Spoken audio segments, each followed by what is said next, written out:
alaikum wa rahmatullah, chers apprenants. J'espère que vous allez tous bien. Dans cette vidéo, nous allons entamer la science de la production écrite qui aura pour but d'être capable de rédiger une lettre à tonalité pathétique. Alors, on a déjà vu ce que signifie la tonalité pathétique ou bien le registre pathétique. Alors, il consiste également à émouvoir, c'est-à-dire à déclencher le sentiment d'attendrissement ou de compassion chez le lecteur ou le spectateur.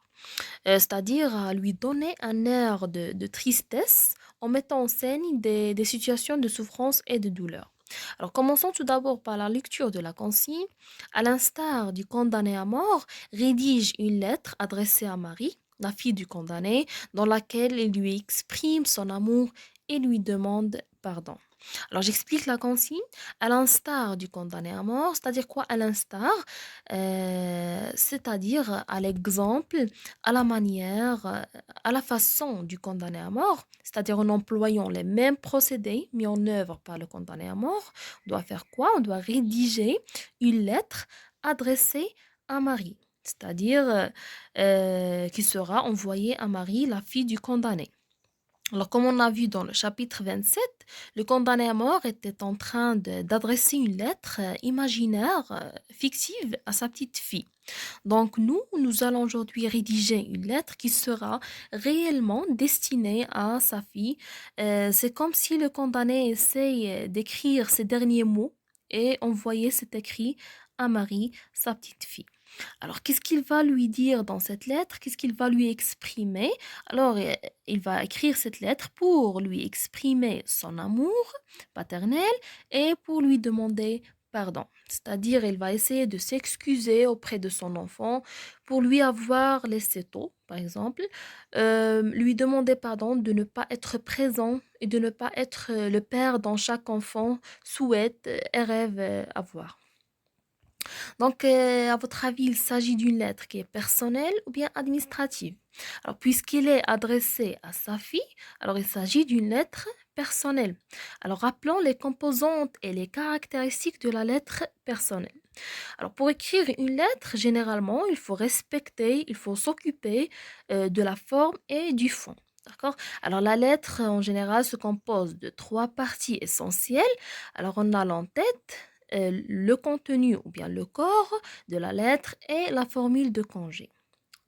Alors pour l'entête, comme son nom l'indique, il correspond à la partie supérieure du papier à lettres.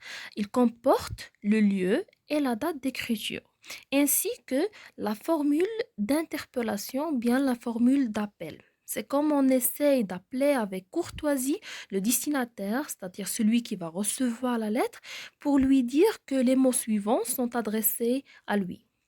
Par la suite, on trouve le contenu, c'est-à-dire le corps de la lettre où celui qui écrit la lettre peut s'exprimer. D'accord. Il se compose généralement de deux ou trois parties, c'est-à-dire deux ou trois paragraphes, selon la longueur de la lettre. Et enfin, la formule finale, ou bien la formule de congé, qui est aussi une formule de courtoisie pour dire au revoir au destinataire, avec bien sûr la signature du destinataire qui figure généralement contre la marge de droite, au-dessous de la formule de congé.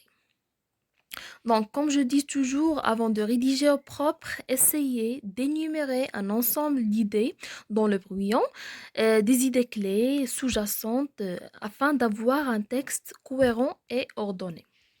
Donc, selon la consigne, on doit écrire une lettre à Marie, d'accord, dans laquelle le condamné à mort exprime son amour et son affection envers elle, envers sa petite fille. D'accord. Alors, de quoi va-t-il parler? Alors, il va évoquer les moments vécus ensemble, c'est-à-dire ce qu'il garde dans sa mémoire comme bon souvenir, c'est-à-dire les bons moments passés ensemble. Et par la suite, il va lui souhaiter, par exemple, tout le bonheur du monde, puisqu'il est comme tous les pères, il ne veut que le bonheur de sa fille. D'accord? Et vers la fin, il va lui exprimer, par exemple, sa fierté d'être son papa. Dans la deuxième partie, selon la consigne toujours, le condamné à mort doit exprimer son regret et doit demander pardon à sa fille. Pourquoi il doit lui demander de lui pardonner? C'est parce qu'il ne sera pas présent dans les moments forts, dans les moments forts de sa vie, dans les moments de joie et de tristesse, où les pères doivent être à côté de leurs enfants. Et en reconnaissant sa faute, il va lui dire qu'il est absolument prêt à donner tout pour la revoir et pour ne pas la décevoir. Alors, pour donner à cette lettre la tonalité pathétique, on doit employer le champ lexical de la tristesse et de la douleur, d'accord? On va essayer de créer des effets de reprise, c'est-à-dire on va reprendre certaines formules, certains mots, on va utiliser des interjections qui inspirent la souffrance et la douleur. Alors, voyons à l'exemple de lettres. Euh, alors voilà l'entête. Le condamné à mort est l'écrit de la conciergerie, par exemple le 13 avril 1829. Chère Marie, c'est la formule d'appel, d'accord, puisque la lettre elle est adressée à sa petite Marie. Alors, qu'est-ce qu'il va lui dire? Par exemple, dans le corps de la lettre, je me suis souvent demandé ce que tu pensais de la vie et de moi. Très tôt, nous avons été séparés du fait de la loi, c'est-à-dire ils sont séparés à cause de la loi, puisqu'il était condamné à mort. Alors pourtant, le lien qui nous unit ne se dissoudra jamais, c'est-à-dire ils vont avoir toujours une relation qui est saine, toujours leur relation ne va pas disparaître, d'accord? C'est-à-dire que leur relation reste toujours forte, les liens entre lui et sa fille ne se détruira jamais. Je sens en toi le bonheur de me retrouver, moi ton père fantôme. Pourquoi c'est un père fantôme? C'est parce qu'il n'est pas présent, d'accord? Il n'est pas présent à côté de sa fille. Je réalise chaque jour à quel point j'ai de la chance d'être devenu père. Je te transmets cela pour te dire à quel point je t'aimais et je veux que tu le saches. Cet amour n'a jamais disparu, il ne disparaîtra jamais. Je me souviendrai toujours de nos sourires, de nos regards et de la fierté ressentie en te faisant sauter sur mes genoux. Mon seul souhait est que tu sois heureuse dans les moments forts de ta vie. Le jour de ta graduation, c'est-à-dire le jour de l'obtention du diplôme, de ton mariage, de ton 6e anniversaire. Oh, pardonne-moi. Alors voilà, oh, c'est une interjection qui permet d'inspirer la souffrance du condamné à mort. Oh, pardonne-moi, Marie, de ne pas être présent, que dans tes pensées peut-être, pendant ces moments de joie.